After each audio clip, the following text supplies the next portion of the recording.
1995. A 13-year-old amateur prospect in Youngstown, Ohio, dreams of boxing glory.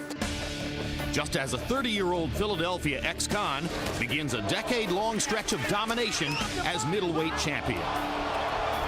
The ultimate professional, the executioner at work. Fast forward more than a decade, the teenage amateur has grown into a rising middleweight contender and is hammering his way to the top of the division. Kelly Pavlik has a huge knockout victory. Meanwhile, the longtime middleweight king, having lost his championship, moves up to 175 pounds, and at age 41, furthers his legacy with an upset win at light heavyweight. What a performance by Hopkins. Then, in a breathtaking comeback performance, And down, Pavlik goes down. the prospect earns the middleweight crown himself. Down goes today. There's a brand new middleweight champion. He's from Youngstown, Ohio. And now, 2008, the kid from Youngstown is 26, a champion, and one of boxing's rising stars, while the veteran warrior from Philly is 43 and may finally be showing his age. Hopkins holding on as the seconds tick away. Tonight, two generations meet in the ring as Kelly Pavlik looks to add a legend to his list of victims. We don't want a close fight with Hopkins. I mean, go in there and beat him. We're going to dominate the fight. While defiant as ever, Bernard Hopkins tries to once more turn back the clock. We're going to see whether Kelly Pavlik can handle that initial shock after discovering he's been lied to. This guy is not over. Opposites collide. Pavlik Hopkins is next. It's finally time for our main event. Kelly Pavlik versus Bernard Hopkins. Though both these fighters made their reputations as middleweights, they meet tonight as light heavyweights at an agreed-upon limit of 170 pounds. Conventional wisdom favors Pavlik's youth and punching power, but Bernard Hopkins remains, at 43 years of age, one of the most difficult tactical assignments in the sport.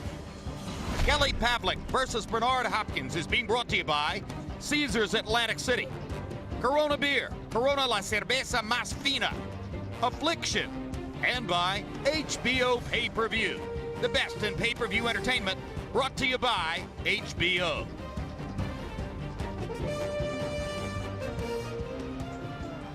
It looks to be a nearly packed house here in Boardwalk Hall in Atlantic City. It will be interesting to see to which of these two fighters goes the bulk of the allegiance in the crowd. Larry Merchant, a lot of expectations in this fight surrounding young Kelly Pavlik as he continues the glory of his early career surge. Must Pavlik duplicate what Roy Jones did 15 years ago when he was the last man to decisively beat Bernard Hopkins and produce a resounding win over Hopkins in order for a victory to have any meaning for him? Consider Joe Calzaghe. His fast rising balloon suddenly plunged somewhat after he beat Hopkins. The point of this night for Pavlik, money aside, which is a major aside, is to grow his reputation beside the inside boxing world and Ohio. And that's very hard to do against a wily, cautious veteran like Bernard Hopkins. Hopkins reminds me of a character in the movie The Cooler, whose job it was in a casino to cool off the gamblers with the hot hand. Question tonight, can he himself still get a hot hand? And indeed, with perhaps an eye toward the kind of impact they want to make publicly. Jack Lowe, Kelly Pavlik's trainer, has trumpeted long and loud the assertion that his fighter, Kelly Pavlik, will become the first man to knock Bernard Hopkins out. And by doing that, Emmanuel Stewart, he sets up the obvious, that now Hopkins, at age 43, can achieve a victory of sorts in public simply by standing up and avoiding a knockout in the fight. So what does Bernard do? Does he take the risk of trying to win against dangerous Kelly Pavlik? Or does he seek simply to avoid the knockout and then claim victory for standing up at the end of the fight? Well, that's a rough question. I think it'll be after the first or second round. right now coming in this fight, according to Bernard, he said he doesn't feel that his legs can carry him through 12 rounds of running and staying out of the way of a fast, aggressive fighter like Kelly Pavlik. So he experienced that when he tried to do it with Joe Calzaghe. For this fight, he said he's going to go back to being a tough, cagey, Philadelphia-type fighter, punching, moving in, doing a lot of things with short punches. We'll see if that happens. It sounds good, but after about 2 or 3 rounds, I think he'll decide whether he will go for victory that way or maybe the other way, just try to merely gain a victory by saying, I went to 12 rounds. 2 weeks and 3 days before a presidential election in the United States, 2 all-American fighters meet at the summit of the sport. Let's go to Michael Buffer for pre-fight pageantry. Ladies and gentlemen, at this time, we would like to honor America with our national anthem. And here to perform the national anthem, a very special guest, a multi-platinum selling recording artist from Bunzi Records in Philadelphia. Please welcome the Grammy winner, Bunny Ziegler.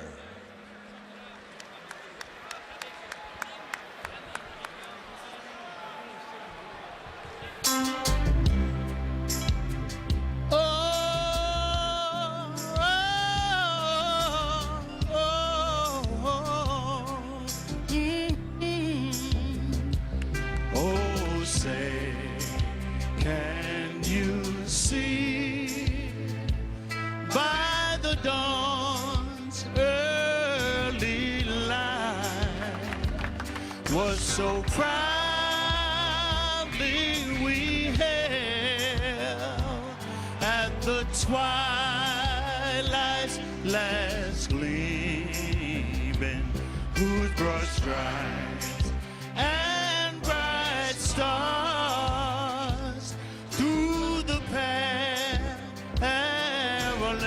fight o'er the ramparts we watched were so gallantly streaming, and the rockets' red glare, the bombs bursting in air, gave through the night that our flag, you know it was still there. Oh, say, does that star-spangled banner yet wave? Oh, wave for the land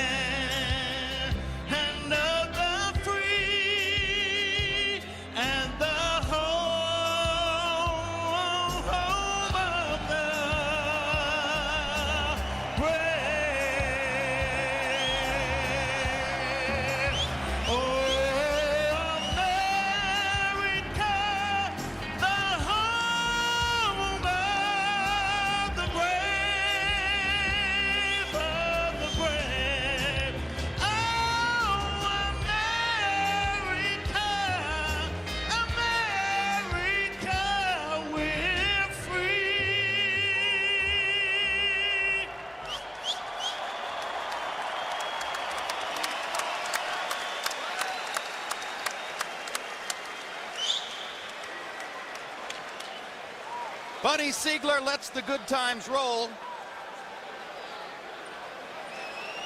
Tail of the tape for Kelly Pavlik and Bernard Hopkins. And very rarely in the history of the sport has a fighter as advanced in age as Hopkins beaten a star as young as Pavlik. 17 years difference in age. Pavlik is also taller than Bernard Hopkins, rare in Hopkins' career, and has an arm-length advantage of 1.5 inches measured from the armpit to the end of the fist. The weight of 169 pounds at the weigh-in, the highest in Pavlik's career. Remember, he is the 160-pound champion of the world, and Hopkins weighed 170 tonight. They are 6 pounds apart, with Hopkins the heavier man. Rules of the bout with Harold Letterman. The Kelly Pavlik Bernard Hopkins fight is scheduled for 12 rounds using the unified rules of the Association of Boxing Commissions. There is no 3 knockdown rule. Only the referee can stop the fight In case it was caused by an accidental headbutt, we go to the scorecards. If the 4 rounds have been completed, and you cannot be saved by the bell in any round, including the 12th and final round. Coming to the ring at this time, the fighting blue-collar pride of Youngstown, Ohio, Kelly Pavlik.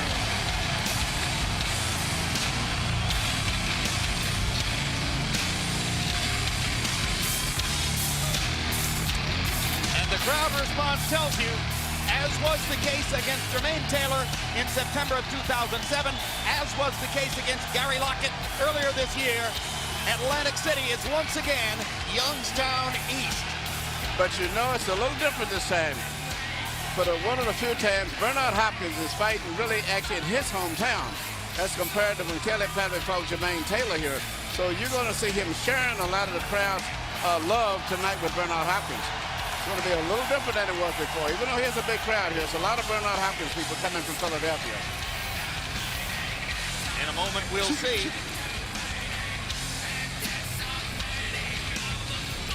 A list of some of the significant wins along the way for Pavlik. His victory over Edison Miranda legitimized him as a contender. His victories over Jermaine Taylor made him a star.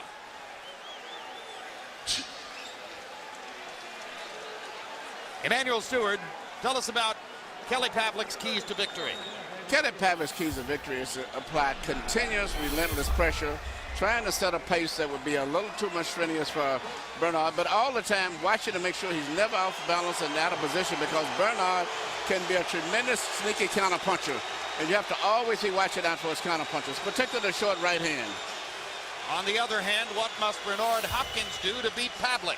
Bernard has to actually not try to get into a pace where he's trying to fight too fast, much the way that Margarito got Cotto to do, which was too much pressure. He has to slow down, keep the tempo where he wants it, and when he does land punches, he must land with a little power to make Kelly slow down his tempo a little bit, and to show a little bit of a little movements, a little feints, a little tricks here and there, a little sidestepping, and not fight in a direct line.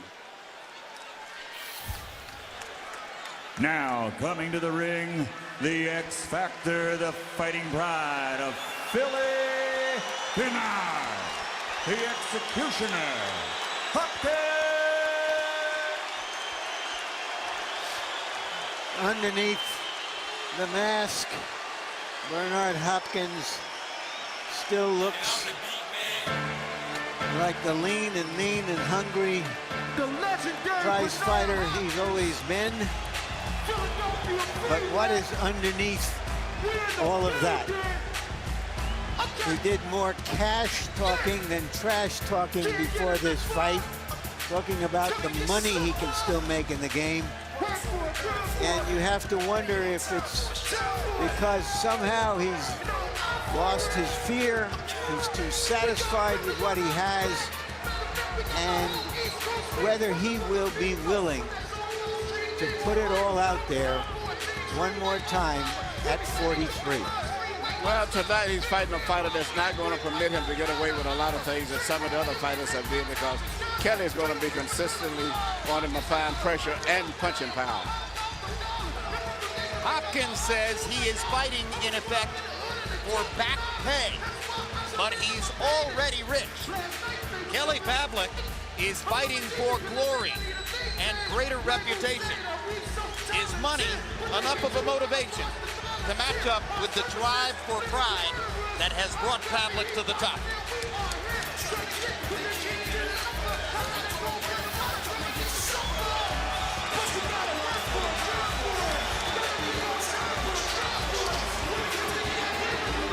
The wins over Tarver and Wright both came after Hopkins had announced his retirement from the sport, as did the loss to Calzaghe. But none of those guys possess the punching power that Kelly Pavlik has. It's a little different. Let's go to ring announcer Michael Buffer now for the official introductions. Ladies and gentlemen, by way of Caesars Atlantic City, Bob Arams, Top Rank Incorporated, and Oscar De La Hoya's Golden Boy Promotions are proud to present the main event of the evening. Sponsored by Corona Extra and Affliction Clothing. This is it, 12 rounds of boxing in the light heavyweight division.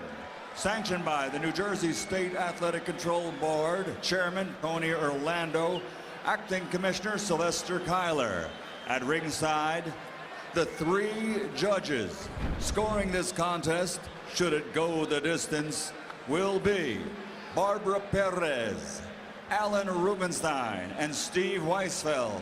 And inside the ring, your referee in charge of the action at the bell, Benji Estevez.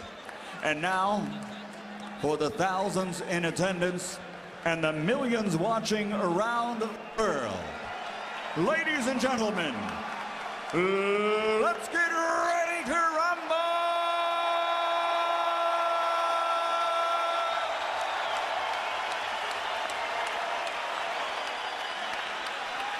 Fighting out of the blue corner, wearing silver, official weight 170 pounds, professional record 48 victories, including 32 knockouts, 5 defeats, and 1 bout even. He's from Philadelphia, Pennsylvania, and this future Hall of Famer is a 2-time world champion. The former light heavyweight world champion and former undisputed middleweight champion of the world, Bernard, the Executioner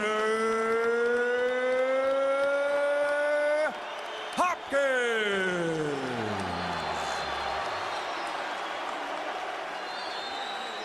And fighting out of the red corner, wearing dark navy, official weight 169 pounds. A perfect professional record consisting of 34 bouts, 34 victories, including 30 knockouts. The middleweight title is not on the line tonight.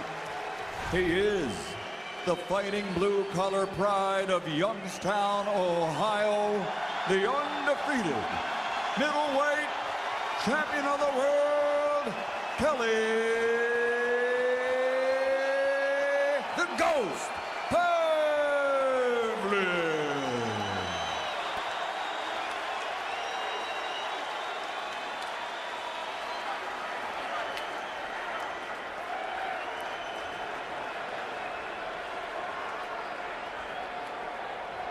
Kelly, Bernard, you receive your instructions. Again, I will repeat, obey my commands at all times.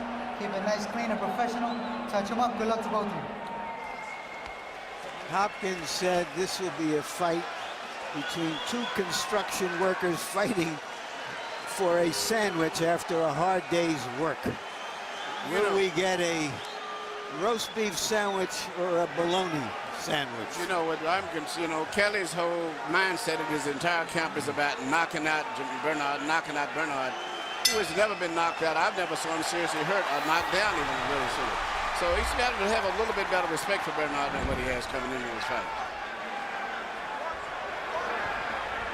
But Hopkins, late in his career, has become the master of the close decision loss, taking few risks, trying to cut it very fine in every round, leaving plenty of room for more active fighters to shade him on the scorecards. And Pavlik is a very active fighter who says that he will get to Hopkins by making him fight at his pace round after round, and particularly hammering him to the body. So we should watch early to see if Kelly Pavlik can land body shots against Bernard Hopkins. It's easier said than done. Right at this stage right now, when Kelly comes in, Bernard is moving off to his right, which he said he would do, to neutralize Kelly's right hand, which is his favorite punch that he likes to throw, in addition to being his power punch. Good left hook to the body by Hopkins, and a good right hand upstairs as Pavlik momentarily dropped his left. The punch that Hopkins is not concerned about is the left hook from Pavlik. He's concerned about the jab, he's concerned about the right, so he's moving in the direction of the left hook, as you can see. Just as was the case against Calzaghe in round 1. Hopkins is getting the kind of round he wants and winning the little skirmishes when he chooses to go forward and get together with Pavlik, then moving away and frustrating Pavlik with distance and defense. Bernard is doing exactly what he wanted to do at this point for the most part, but can he do this for 12 rounds? That's the question. Kelly is a much better defensive fighter than he looks to be to himself. But he has never been that great with technical type fighters. The second fight with Bernard, I'm told Bernard totally ran out of gas the last 2 rounds. That was close because Jermaine fought a more technical fight. So far in round 1, a surprisingly quick Hopkins has at several junctures beaten Pavlik to the punch and has landed more effective blows. Pavlik simply hasn't gotten a chance, and there he gets in his right hand for the first time in the fight. Pavlik keeping his gloves high and blocking Hopkins there. Let's go. Pavlik letting Hopkins know he was going to battle him back on the inside. Good left hook by Hopkins, and again he moves away. Pavlik misses with the right hand, lands a little left hook. Now they mix it up inside.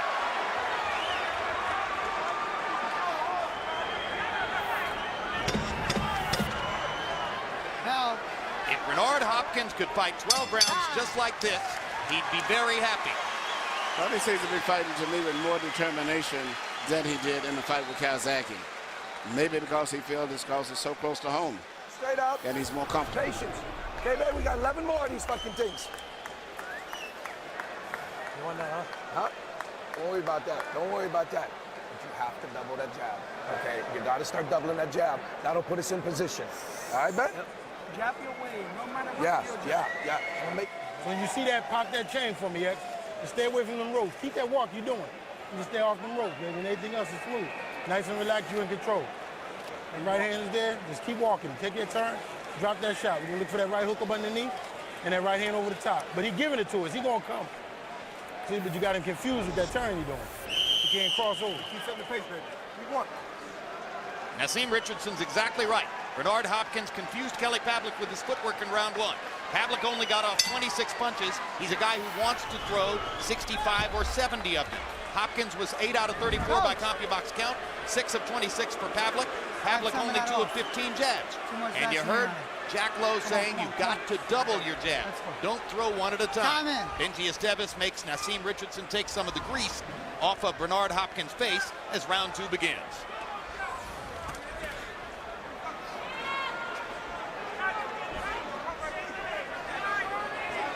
And the grease removal shortened our clock. I wonder if it shortened the official clock too. Hopkins poking a right hand over the top. Pavlik doesn't seem to know what to make of him so far. But Kelly, both guys are fighting a very good defensive fight too. Kelly is very misleading in his way of his defense. And at this stage, Bernard is fighting a very exceptional fight, much better than people expected. But I would say he might have won the first round even.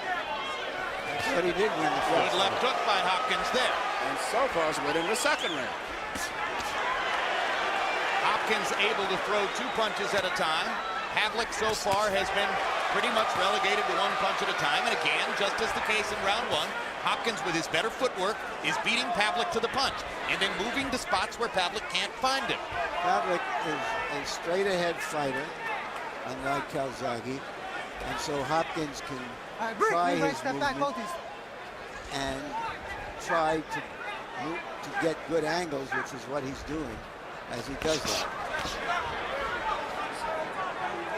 Bernard very seldom gets hit with a clean punch, but I always felt that 2 times I saw him get hit, he has a good chin if he has to get hit with a punch. Good jab by Hopkins there. And again, he beats Pavlik to the punch with a combination in the center of the ring. The Pavlik plan is to force Hopkins to fight at a faster pace. But you've got to find him to do that. And Pavlik's opportunities to find Hopkins have been few and far between. And Pavlik's legs are stiffened by a Hopkins uppercut. And Hopkins thinks that he momentarily has him, and he comes forward on the attack. The left hook, I believe. Maybe it was a right, but once again, it was up in the high head area, the temple area, I think. Similar where Jermaine hit him at. Which means there's that a might be mouse under Kelly Pavlik's right eye, which was created by that terrific left-hand punch by Hopkins. But now Pavlik has a little bit more of a fight, and he comes forward looking for more. This is why I said Bernard Hopkins again beats him to the punch. Bernard is getting a little bit more respect. If there's one obvious and interesting element so far, it is that Bernard Hopkins has the faster hands. Who would have expected that? Well, Now they trade, and Pavlik gets in a left hook. somebody who would have expected it was Freddie Roach, who trained Hopkins for 2 fights and said to me that he thought Pavlik was slower as he moved up from 160 pounds. Not a good round 2 for Kelly Pavlik, and the crowd warms to the old warrior, Bernard Hopkins.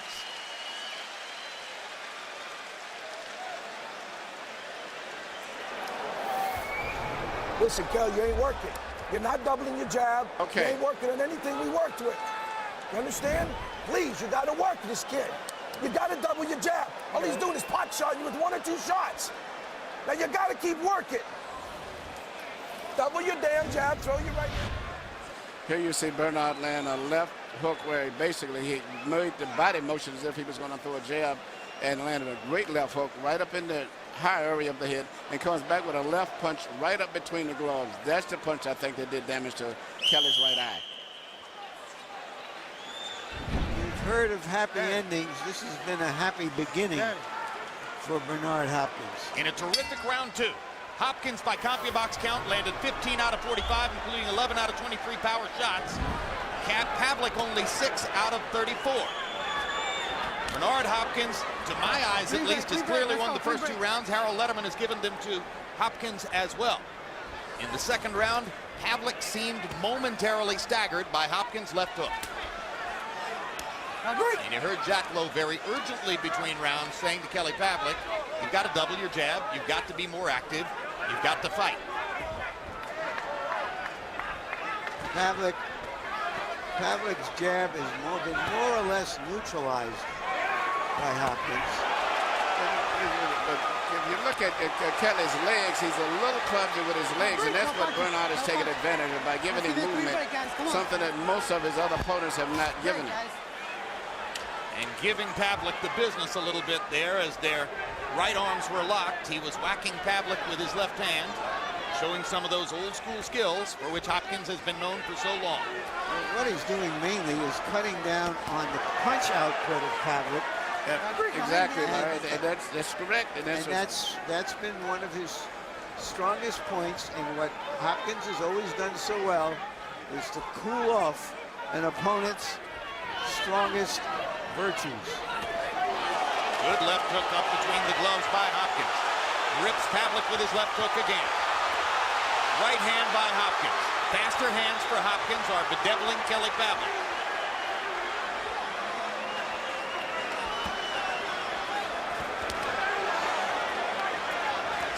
Pavlik is going to begin to take more risks, it seems. He's got to in order to get his hands going against Bernard. Bernard seems to be winning the fight by just picking his shots, doing just what I was predicting on the victory, and landing hard, clean blows with his hands instead of just landing 1 punch. He's landing a lot of power with those shots and creating footwork, movement. Now Pavlik begins to block Hopkins left with his right and try to let his left hand go a little bit more. Pavlik said, I'll be okay on the inside. I can muscle him, I'm stronger. It's very hard to deal with Bernard Hopkins inside where he knows so much and uses it all. This wasn't altogether unexpected by the Pavlik camp. His trainer, Jack Lowe, said it would be a tough fight for 6 rounds. This threatens to be the 3rd consecutive round in which Hopkins throws more punches than Pavlik. The formula for beating Hopkins is that you throw more punches. That's how Taylor beat him twice. That's how Calzaghe beat him. If Bernard Hopkins is able to throw more punches than Kelly Pavlik, Pavlik's got a problem. Well, Pavlik has a problem.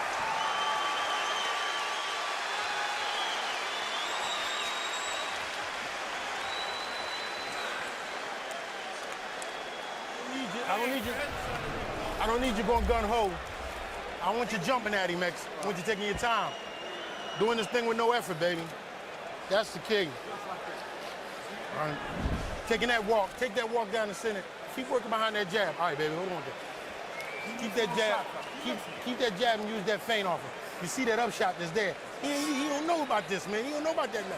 Turn that thing up, come back over with the hook. But I don't want effort. I don't want you reaching big. You reach big to the body. I want you reaching big to the body. All right? Keep the hands moving. Don't waste energy. This joker think he's going to fight in the second half of the fight. So he pacing himself. He trying not to do a lot now so he can jump big later. So far, Hopkins is not fighting like the old Hopkins, but he's not fighting like an old Hopkins either. He's fighting one of the best fight I've seen him fight probably since he fought Felix Trinidad.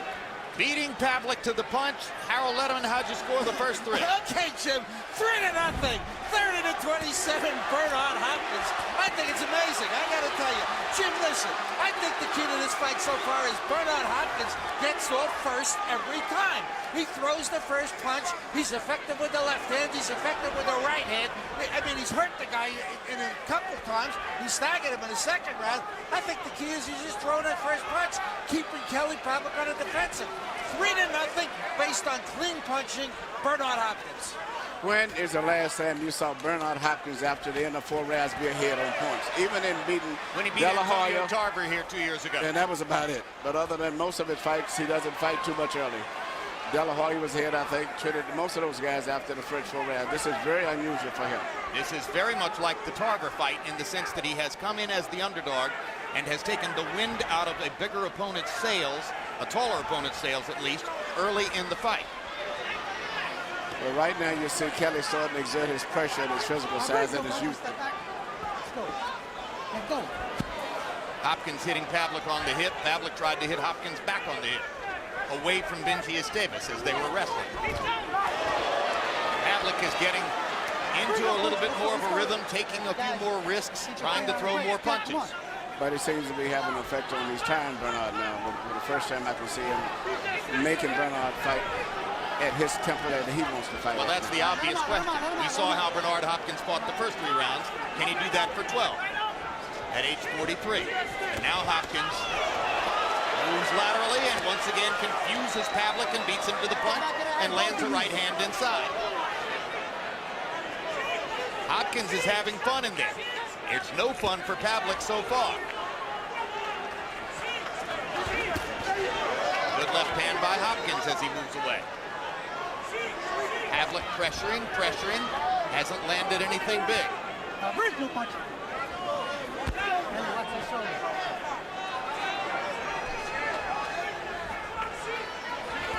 What happens in this last half minute could determine the outcome of this fight. Of this round, I should say.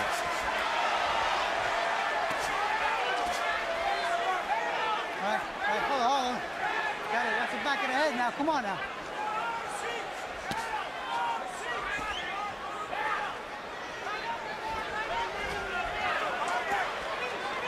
See, that's what Bernard was doing. He's making him, Kelly shoots his right hand. Bernard is moving to his own right, which is taking the power away from Kelly's right hand.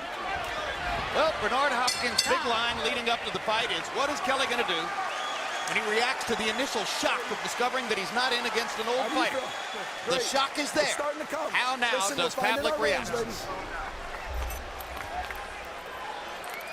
There you go. That was better. That was better. You got to keep the pressure on this kid, and you got to keep making him fight. Much better. Much better. Don't listen to that referee. Say, you work. You get on the inside, you work. Yeah. That's the way to touch them fucking nuts. Work. Use your feint and your jab. This joke ain't seen nothing like this, X. Stay at this level, nice and relaxed. Don't expend energy. I want you jumping at him, man. I want you placing them shots, man. Put your hands together, place them shots. You ain't got to leave your feet, man. I don't want you wasting that kind of energy, all right? And I need that stick. Use that feint. Curious to see Bernard doing, which is one of his favorite things, landing those clean little shots as the guy's coming in. Even though his volume is going down, it's just enough for him to steal the rounds, especially in view of the fact that Kelly isn't landing any clean, effective punches. Through 4 rounds, Kelly Pavlik is averaging 35 punches thrown per round. Bernard Hopkins is averaging 43 punches thrown per round. If that pattern obtains for the rest of the fight, regardless of who lands, Hopkins is likely to win. Pavlik has to outwork Hopkins to get into the plan which he has established as his way for beating him. Lowe liked what he saw a little bit more in round 4 and basically said, keep it up. Yeah, pressure from a tall fighter is always much more effective than a guy with short guys. We saw with Margarita when he was putting pressure on Cotto. With any tall guys coming in, the pressure from up above you is much more than a short guy where you can tie up and control. Good left hook again by Hopkins. He's pot-shotting Pavlik, still beating him to the punch, still more accurate with his blows. Pavlik misses again with the right hand. Hasn't landed a big one yet. This is the technical challenge of fighting a brilliant defender like Hopkins. The target is there, and then it's gone. Pavlik hasn't even landed a solid body shot. Good right hand by Hopkins. And the left hook by Bernard as well. Pavlik finds himself on the defensive so often that he's unable to mount the offense he wants. Again, Hopkins rips Pavlik with a right hand as he comes in. In most of his recent fights, we've seen Hopkins start slowly and try to come on at the end. But even in the fight with Tarver, he didn't start at this tempo right here. I haven't saw him fight like this in a long time. How curious is the chemistry of boxing? Watching these two guys now into the 5th round. You would think to yourself, there's no way that Hopkins is the guy who lost twice to Jermaine Taylor, and Pavlik is the guy who beat him twice. What his style, he's putting boxing skills in here, and this is something that Kelly is not that good with boxers. I've always thought. You have to be right in front of him and basically a shorter guy, and therefore he can exude his strength and power. The 43-year-old's hand speed is embarrassing the 26-year-old fighter. And the crowd is chanting, B-Hop, B-Hop, B-Hop. Now Pavlik lands the jab and gets in a left hand to the body. Not a big shot, but maybe his most effective body blow yet. Some of the pressure Pavlik wants as Hopkins' legs begin to slow. Another body shot by Pavlik. But the clean, effective blows are still landed by Bernard, even though he's slowing down. 5 seconds. But as Hopkins' legs slow, maybe Pavlik will start to get chances to trap it. You go 5-0, he got to play catch-up now. Keep doing what you're doing. You're in control, baby. Deeper. You're in control, X Factor. Deep breath. Keep them feints and stay off them ropes for me. All right? Keep them feints and keep making that investment underneath, man. When this joker tilts his shoulder, you can let that right hand go. Because he tilted his left hand because he's reaching to get you to the body now. He's reaching with his left hand. Okay. You have to double jab it, Kel. He's trying to time that shit, and he's coming right over top. You have to double fucking jab. Double your jab, shoot your right hand. Double your jab, shoot your... Double your jab, right hand, 5. Okay, bud? Better, much better, much better, much better. Hopkins said that in terms of experience and skill, he was a Harvard graduate and Pavlik a community college guy, and so far that is the way it's been. Power shots through round 5, according to CompuBox. Hopkins 52 out of 112, 45%. Pavlik only 22 out of 82.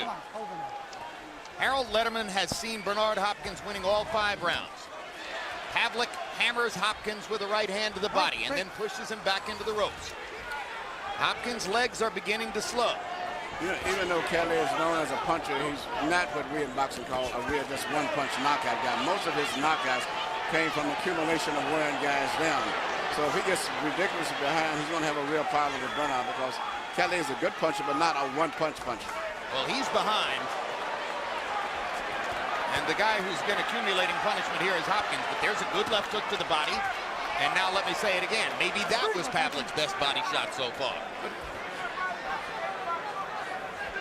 Hopkins is no longer sprightly enough to get away at will as he was in rounds 1 and 2.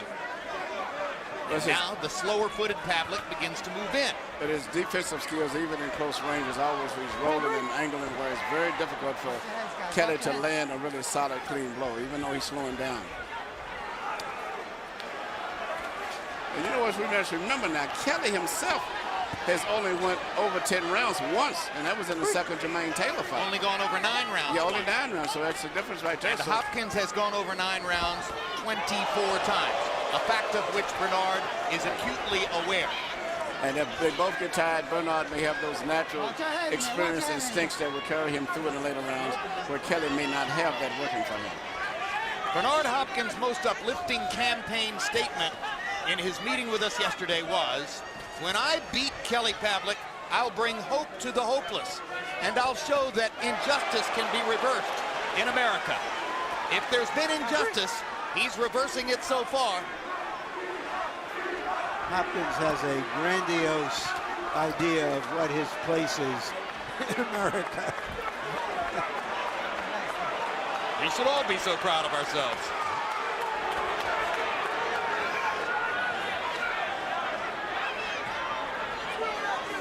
Now the pattern of the Calzaghe fight begins to show up as Hopkins increasingly tries to escape and get away.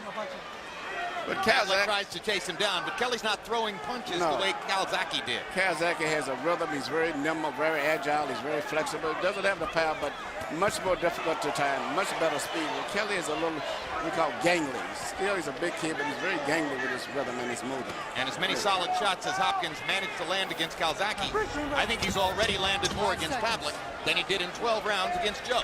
Yep, and I haven't saw him get hit with a solid punch yet. I mean, in Bernard, I haven't saw him get hit with a solid blow yet. You're good. Listen to me. You have, no, I can't stress it enough, baby. You have to feint the jab, double the jab, and get to him. You have to get to him with that double jab.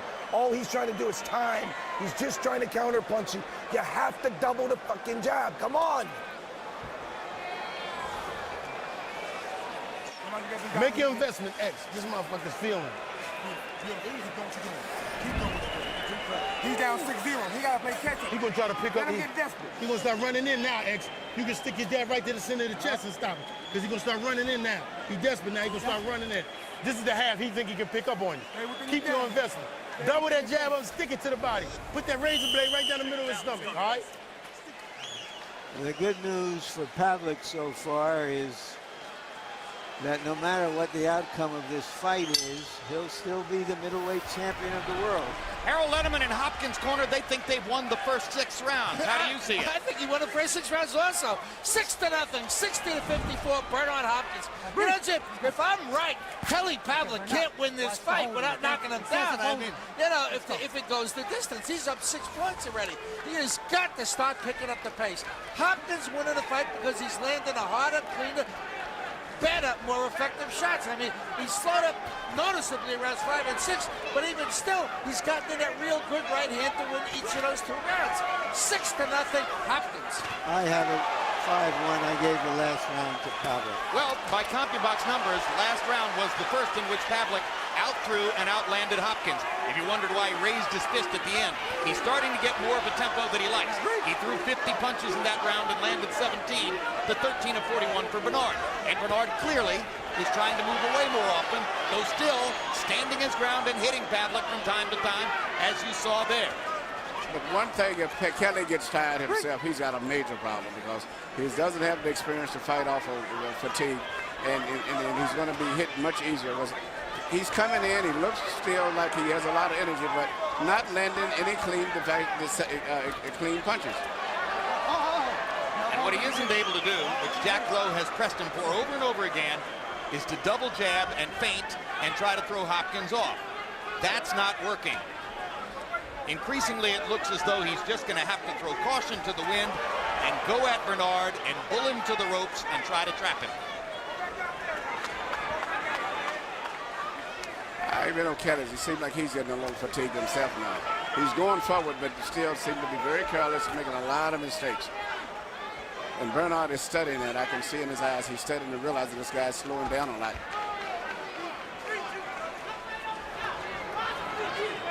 Break, step back.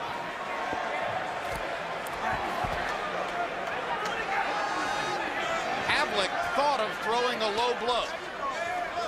He didn't do it. Hopkins steps in and rips him with a left hook. Bernard is having a picnic in there now, and it seems like mentally he's getting recharged now. He still has the faster hands. Yep. He still dominates the center of the ring. He's still ripping Pavlik in combination and putting him on the defensive. Crowd loves it. At least the Hopkins element does. The Youngstown people are in shock.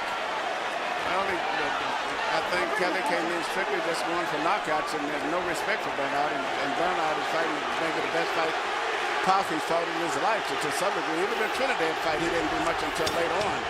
He started off early in this fight and been consistent. Another brilliant round for Bernard Hopkins.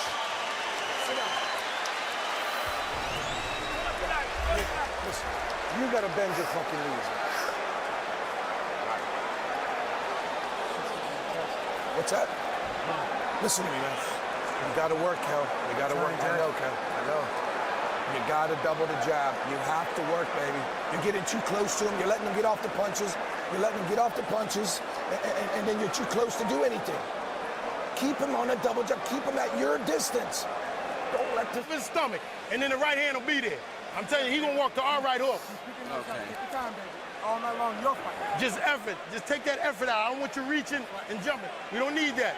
Keep it poised, man. Your hands move, muscle memory. Right here. Here you see Bernard just having fun now, a little short right-hand leads, doing things I've never saw him, because normally he was always a single one-punch guy, never would commit to 2 or 3 punches. His confidence now is sky high now. And I see Kelly's just waning right now at this moment. Power shots in 7. What a wipeout. Hopkins, 16 out of 28. Pavlik, 3 out of 13. 26-year-old Kelly Pavlik is being taken to the cleaners by the hand speed of a 43-year-old man. What a show by Hopkins, and another good left hook. And a straight right hand across the top. And Hopkins almost made us laugh yesterday when he told us that he was going to knock Kelly Pavlik out, but nobody's laughing now. Pavlik sticks him with the jab a couple times and goes after him with the right hand, but Hopkins rolled away. Pavlik tries to get a right hand to Hopkins' body and then dodges a left hook in return. Going for a knockout, which Kelly came in to do and was predicting. Now he has to worry about his last 3 rounds that he doesn't possibly get knocked out himself. Well, the good news for Pavlik is he's starting to land his jab. Not with any big impact. Quick left hook inside lands for Pavlik. He's starting to stick the jab into Hopkins' mouth as Hopkins becomes more and more a stationary target. Still, he has to deal with Hopkins' shoulder roll. But he's not his making head it. But still, Hopkins can see his punches coming. His punches are too gangly and loose. They're not tight and crisp. And even though Hopkins is taking a rest at certain times, he realizes now that he can actually still stay away from most of Kelly's punches, right? Because he can time him too easy. And if the official scorecards agree with Harold Letterman's scorecard, Pavlik, it would appear, may need a knockout to win. I think what he needs is a bailout. He needs the feds to come and rescue him. Well, at least it won't cost $700 billion. Bernard hasn't did much this round, but you notice Kelly still could not do anything while Bernard has been taking a rest. And now, Lindsay Esteves is taking a point away from Pavlik for holding while hitting. Come on, Bernard, let's go now. Pavlik didn't see that coming.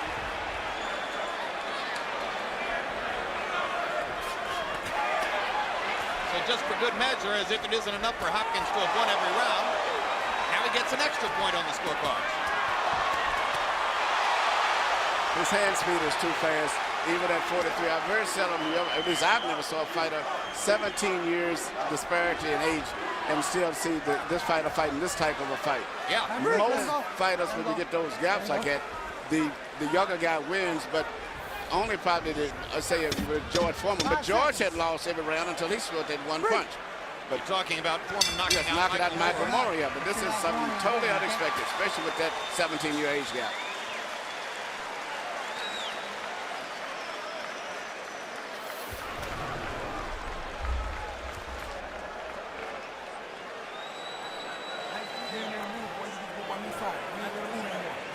You don't understand this, man. Ain't nobody ever jabbed with this Joker, man. And they made this Joker a superstar. Body shots are beautiful. Body shots beautiful. He ain't never faced nobody with a jab yet, and y'all already made him a star. You gotta break this down. With the jab, shoot right hand, come back with the hook. We gotta start throwing volumes, man. We gotta start throwing volumes. That's what Hopkins, Calzaghe won the fight. You gotta throw in volumes. Okay? Yeah. Start punching, man. I don't know. What's that? I don't think about punching. I can't. I should be able to punch him a little bit.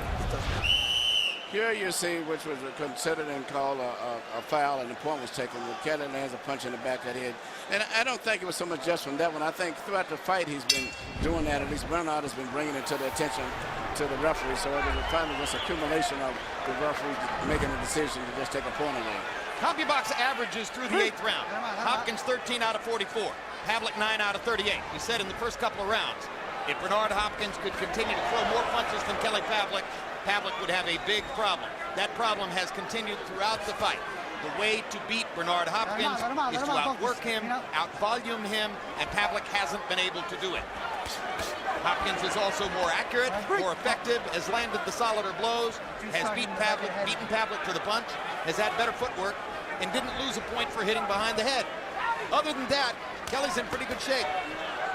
Break, step out, both of you, step out. I think that Bernard is showing faster hands in large part because he can see everything coming and he's willing to let his hands go, which against some of the fighters we've seen him in against Calzaghe and Jermaine Taylor, he wasn't willing to do.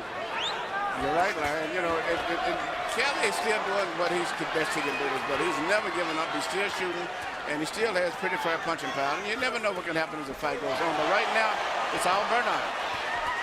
So, Emmanuel, after Kelly Pavlik's thrilling and dominant victories over Jose Luis Santucci and Edison Miranda, and the 2 wins over Jermaine Taylor, and the huge knockout over Gary Lockett, is he being exposed here? I've always said I love Kelly, but Kelly does not do well with technical fighters. You know, some he's trained at my gym in Cleveland, but he's a good fighter. But Santucci and Miranda, and even the first fight with Jermaine, everybody fought him going straight back, and he just crowded them and wore them out. But when he started putting movement and a little trickery in it, who's done that to him before this? Nobody. Well, Nobody. so you're saying we're just discovering what his weakness is, and he's in with a fighter who knows how to exploit it. There aren't many guys That's exactly what I'm out saying, there who Larry. could do that. And don't forget again, he's fighting at 10 pounds over the weight he's best at, which is not to make an excuse for him. It's just the reality. And he's bleeding over the left eye, where he now has a cut.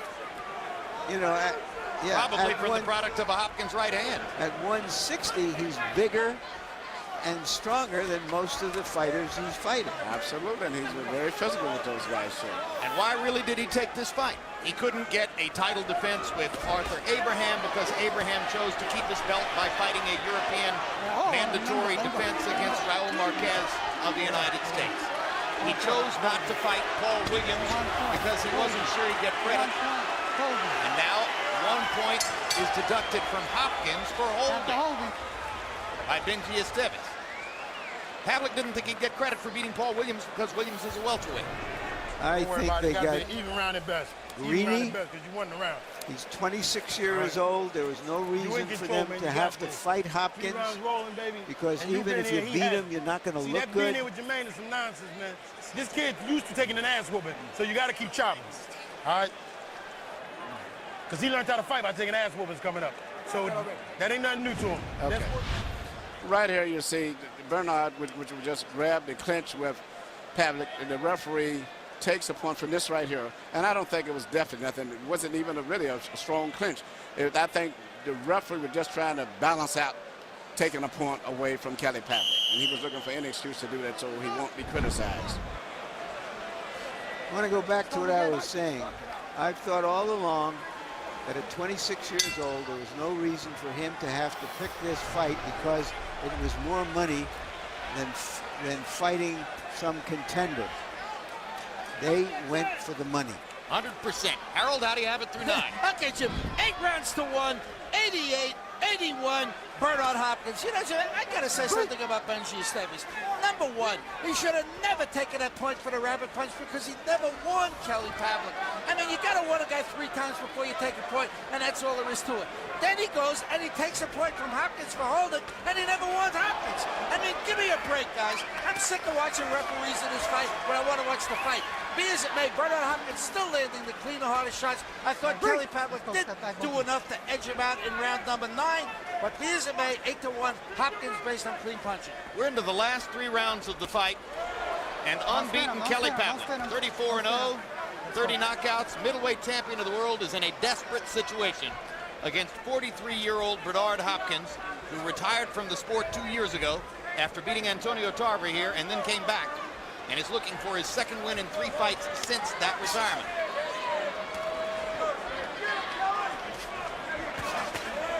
Jack Lowe, Kelly Pavlik's trainer, trumpeted long and loud before the fight that his fighter would be the first to knock out Bernard Hopkins.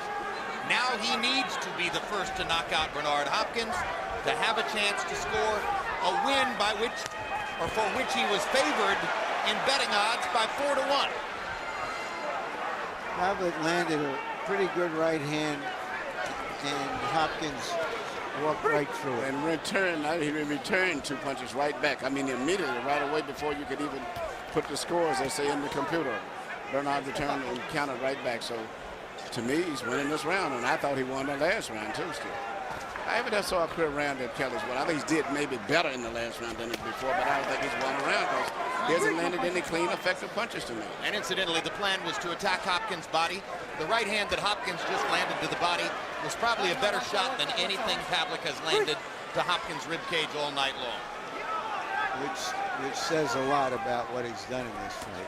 From the standpoint of youth upending age, it may turn out to be the 2nd most dramatic story in the history of the sport, behind only George Foreman's knockout victory over Michael Moore on November 5, 1994, to gain the legitimate championship of the heavyweight division at age 45. And remember, he did that with 1 punch, and he had lost every round, but Bernard is winning this fight decisively from the 1st round to the last round.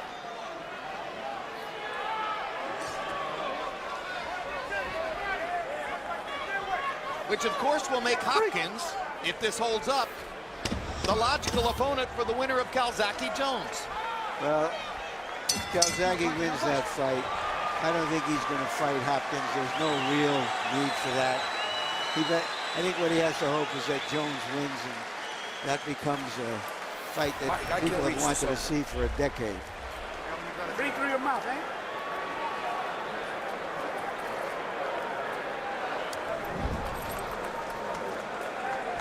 Breathe through your mouth, baby. Come on, Charles. Keep working. Keep working. Come on. Come on. Keep working. Breathe through your mouth.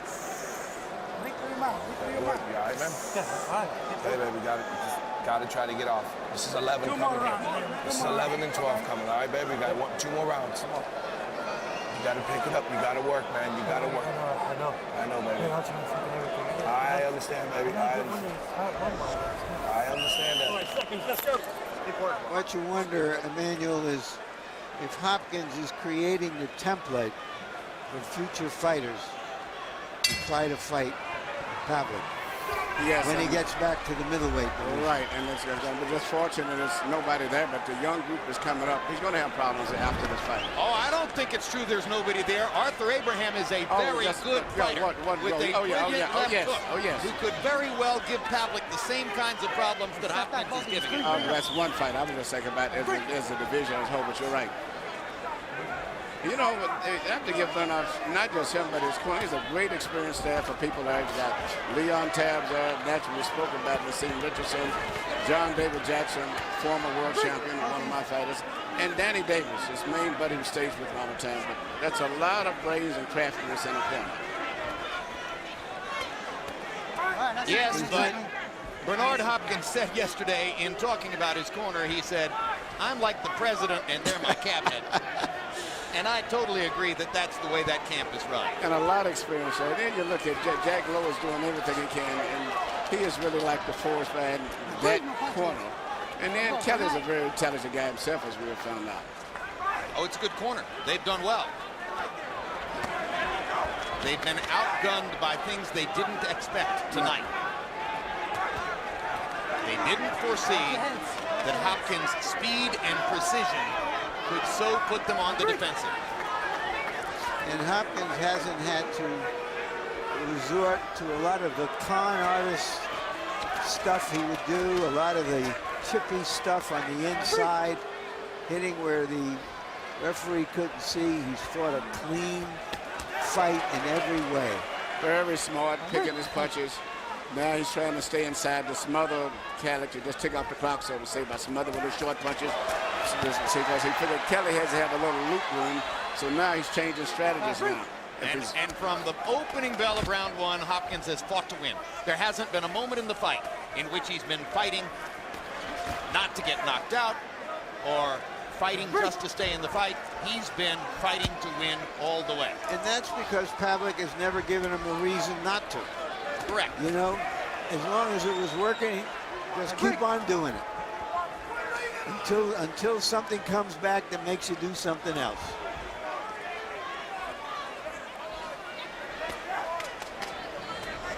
All right, break, step back. Not. Another warning. Comes.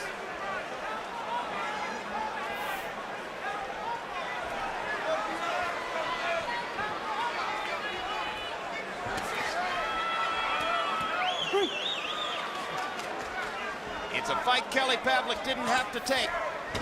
There's a $3 million guarantee for both fighters, plus a bonus from pay-per-view, but some suspect that the pay-per-view numbers won't provide it.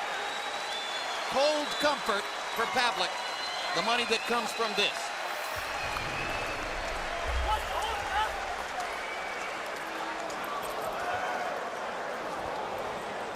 Come on, don't give up. Come on. All right, man. Okay. All right, listen. Breathe through your mouth. Gotta let it go, champ. Suck it up, baby. Suck You it up gotta through let your it go, mouth. champ. That's right, baby. Come on. Don't let this kid make a crooked You don't lose action. your championship. You lose justify. It's all. Don't let these kids just start taking control.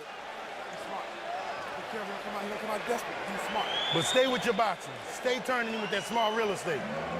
Maintain your real estate in the center. Power shots in round 11. Pavlik, 2 of 14. Hopkins, 10 of 24. Story of the fight. And how telling was it that with 3 minutes still to go in the fight, Miguel Diaz said to Kelly Pavlik, you don't lose your championship, you're just losing a fight. Which is another reason he took the fight. Let's give him that. But that said, boxing has been waiting for some time for the young fighters to rise to the top of the game. Here they are. Here a young fighter had a chance to do it, and he couldn't pull it off. This is a damaging blow to the image of the younger generation. Pavlik gets ripped by a right hand, staggered in the center of the ring. Question is, can Pavlik make it to the finish line? Bernard is very smart. He's held back a little bit then. Yep. Saving his energy now. He rested through some of the middle rounds. He saved some energy for the 12th. He just might be able to close the show. He's still hitting Kelly at will when they stand in the center of the ring. I think this is a masterpiece fight. I mean, even though the Trinidad fight was great, I just like the fact that he started out at the very beginning and has fought the full 12 rounds in a fight. He was a big underdog, youth, everything. Unbelievable. Look at the difference in hand speed. This is a landslide for Hopkins. Another $3 million bond purchase coming up for a fighter who's already playing with house money. Right. Well, Hopkins is the sort of guy, Jim, who would put money in mattresses, and right now that's a pretty good investment strategy with what's going on in this country. He was at great pains to tell us yesterday, not surprisingly, that he didn't lose a dime in the economic meltdown of the last couple of months. No risk there. He says he invests conservatively the way he fights, but this tonight he has changed. In fact, he said, what would it like when you hear someone say that Bernard knocks someone out in the first round? He said, I don't do things like that. He said, I fight safety. I take my time.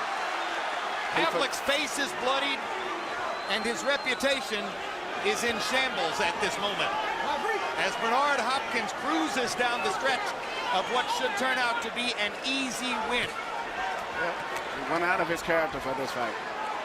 He has dismantled middleweight champion of the world. A guy against whom he was a 4-1 underdog.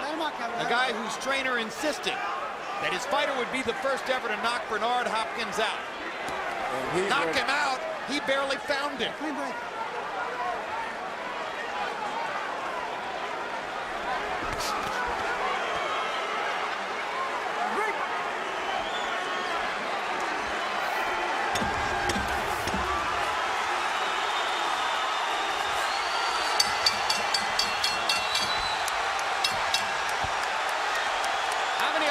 Votes did Hopkins gather? Almost all of them. How you guys at? Real fast, real ready. Now there's venom,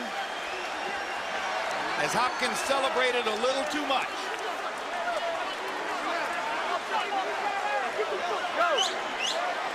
And Bernard comes and stands above us and stares into press row. Hopkins is staring down the media. He is looking at every reporter at ringside, one face after another. He is making his point to the boxing writers and boxing reporters, and he is establishing his eminence once again. I wish he had the good humor of Ali, who in this moment looked out and said to Sam Cooke, "Did I shake up the world, Sam?" Bernard is saying, "How do you like me now?" This is Bernard's version. Round 12, a microcosm of the fight. Hopkins 25 out of 66, Pavlik 7 out of 34. Hopkins 24 out of 43 power shots. A dominating performance for the 43-year-old star. Let's take a look at highlights through the course of the fight. This was the Bernard Hopkins show from start to finish. Sticking Pavlik with straight right hands, ripping him with left hooks. All of this was in round 2, when he staggered Pavlik and looked for a moment as though he might knock him out early. Beating Pavlik to the punch as Kelly kept trying to come in. Constantly, as Pavlik attempted to apply pressure, Bernard with faster hands ripped him with combinations on the inside. Seldom was Kelly Pavlik ever to land a telling blow, either to the body or the head, while Hopkins kept his gloves in Pavlik's face and even showboated from time to time with the ease of his dominance. He just might have won every single round in the fight.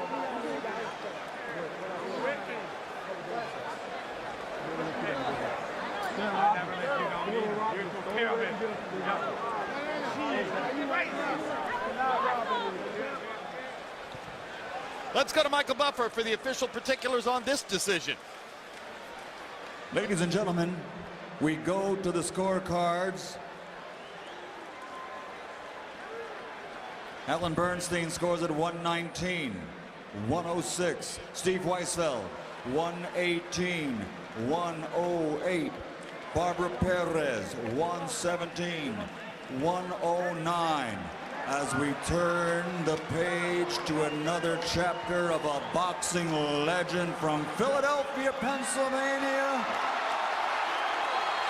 the two-time champion and future Hall of Famer, Bernard, the Executioner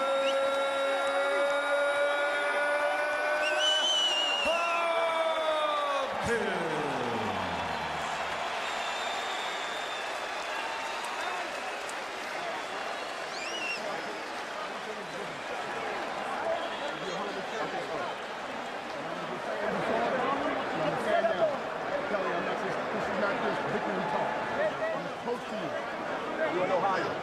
Only thing you need is the slick stuff, baby. I ain't taking away from Pop. You get the slick stuff, you fight like a black fighter. And I'm saying it from a cultural standpoint. You get that slickness together and bend your damn knees like the coach was saying on the tape when I was watching it, you be a bad son of a bitch. All right, don't let this fight destroy you, man. If I gotta come up there and get your ass out of the gym with a baseball bat, I don't care. I mean that, man. This ain't just victory talk. I'm a real dude. I'm a real dude from the streets, and I ain't ignorant. All right, Pop, you hear me? These guys out. All right? This is your destiny. You're a middleweight. And rule that like I rule it. All right? Seriously, I'm gonna come and find your ass. Absolutely, man. Love you. Respect it, all right? Your family. You all right? Yes, I'm fine. Good. Good fight, Remember what I said, man. This either make you or break you. What a moment. And here is the list of previous confrontations between fighters in Hopkins' age bracket and young stars like Pavlik. And you can see that in most of these instances, the younger fighter came out on top, although most of us at ringside felt that George Foreman beat Shannon Briggs on the night on which Briggs was given that decision here in Atlantic City. And of course, Foreman's knockout of Moorer in 1994, perhaps the biggest moment of this kind ever in the history of the sport.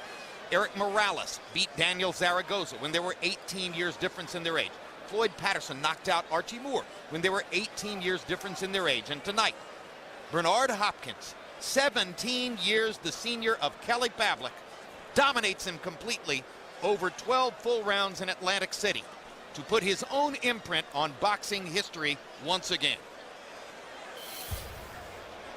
Hopkins is a fighter of many historical distinctions. Longest title reign ever in the middleweight division, where Pavlik is still the champion, and thus the dialogue you heard at the end of the fight in Pavlik's corner. Hopkins landing 64 more power punches, throwing 67 more total punches, excuse me, not power punches, total punches, landing at a higher connect percentage throughout the fight. Pavlik's percentage rose as the fight went on, but he was simply taken out of his game early and never truly got into it again. Power punches completely dominated by Hopkins, landing 93 more, throwing 93 more. No one in his wildest dreams would have predicted that you would see numbers like that at the end of this fight. No one. That's why Hopkins stood and stared down all of us who are purported to be experts here at ringside, because none of us could have foreseen what he did tonight. Larry Merchant in the ring with the legend. Thank you, Jim. Bernard is doing some business here that has to do with a T-shirt. Always thinking of the future. Bernard, you thought you had a premonition of the fight turning out this way. What did you see in Pavlik that made you think this could happen? Well, styles make fights, Larry. First, I'd like to say hello to my friends at Miami at the Blue and Green Diamond. Also, Obama, I know you're watching, you and your wife. Next president, thank you, man. And everybody at Germantown and North Philly, love y'all, man. Philly in the house. The Phillies will win the championship. Larry, I felt good. I told Kelly Pavlik he's a great fighter. I said it before and I said it after. I'll tell you, no one's going to beat this guy at 60. And, you know, I knew that my style and my quickness is underrated, not overrated, but underrated. And I was just looking to lead and then counter and then lead and counter, mix it up a little bit. And I sort of I confused him early on. But I mean, he is a heavy-handed puncher. I mean, I felt a lot of his blows. I never got hurt by none of them, but I know to not get hit flush with him because he's like a heavy-handed puncher.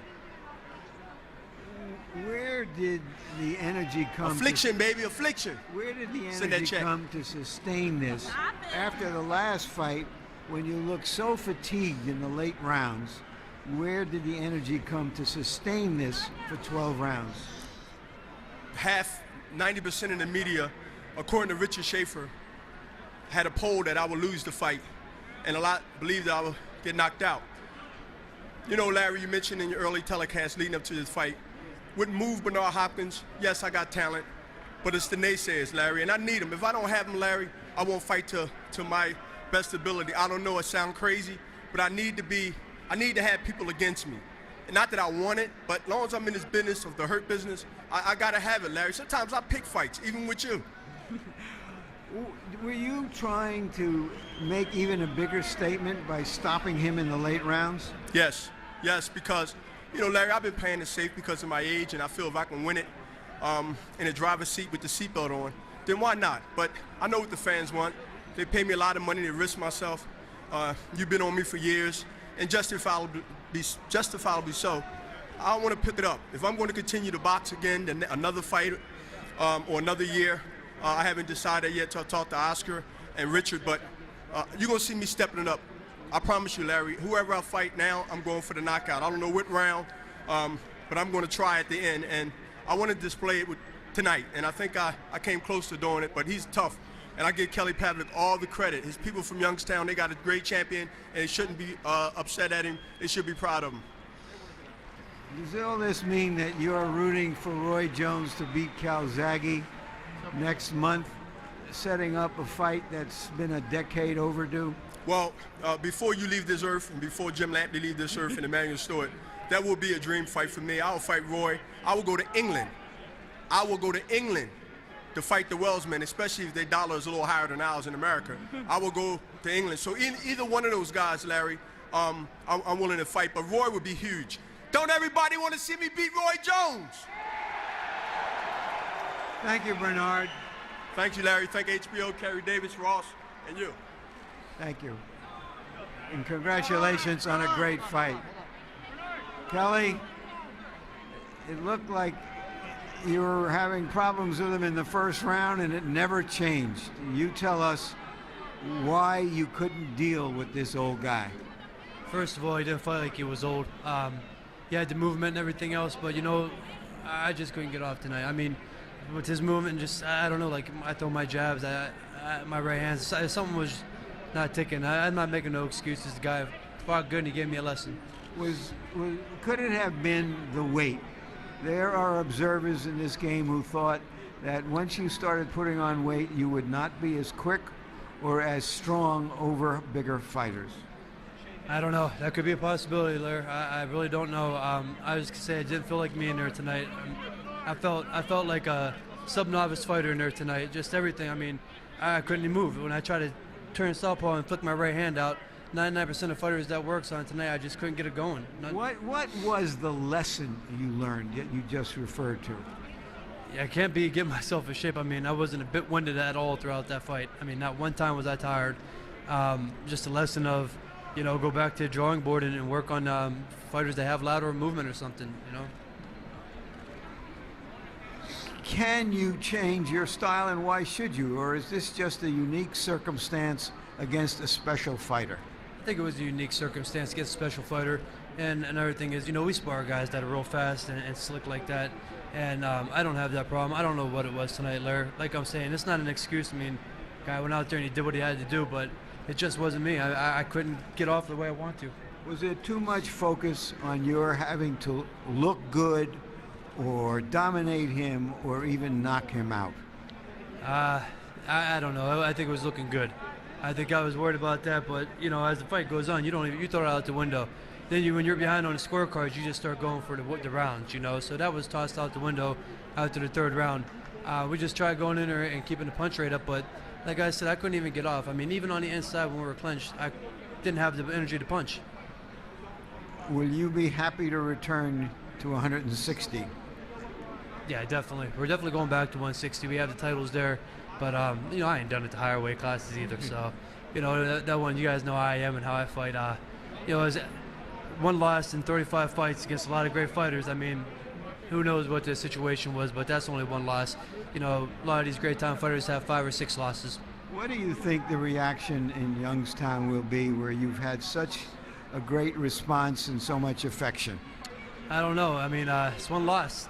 You know, we come back, we still got the titles.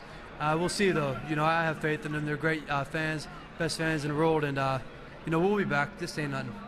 Thank you very much, Kelly. Jim? All right, Kelly Pavlik seemingly bewildered. You wouldn't blame him one bit if his mind is a little bit blown by the experience that he had in there tonight. My mind is blown, Emmanuel Stewart. I could never have envisioned that I would see Bernard Hopkins at age 43 completely dominate a dynamic young fighter, or at least a guy who had looked like a dynamic young fighter that way up to that point. And what are your thoughts? I'm just glad I was a part of this historical night. The performance by Bernard just still, I'm totally bewildered because he's never fought that way to me. Even when he was in his prime coming up, the fight so early and so aggressive, he did everything perfect tonight. I know he's got other fight he's talking about. I know that's going to happen, but he could never do anything bigger than he's did tonight. If he was stopped tonight, it would be one of the greatest things he could do. I know it's not going to happen, but he's on top of the hill right now. It can't nothing get any better than this. Do you think it was just a case of a bad matchup between Pavlik's attributes and Hopkins' attributes, or wasn't that a much better Bernard Hopkins than we've seen in the last few years? Like most answers, not just anyone. It was accumulation of things. First of all, Kelly Pavlik has always had problems with technical fighters. Fortunately, like Larry said, it hasn't been in the division, so he did what he's supposed to. But smart, crafty fighters that made him use his footwork was always been a problem. And also, I think the fact that Bernard was a much better fighter than was anybody expected. And then also Kelly Pavlik's camp really didn't respect Bernard enough. They were so focused on, since Kelly's like on a roll now, he's just steamrolling everybody. It's just what round we would knock him out in. It's not even a question about it, whether he can beat Bernard, and that was a major mistake.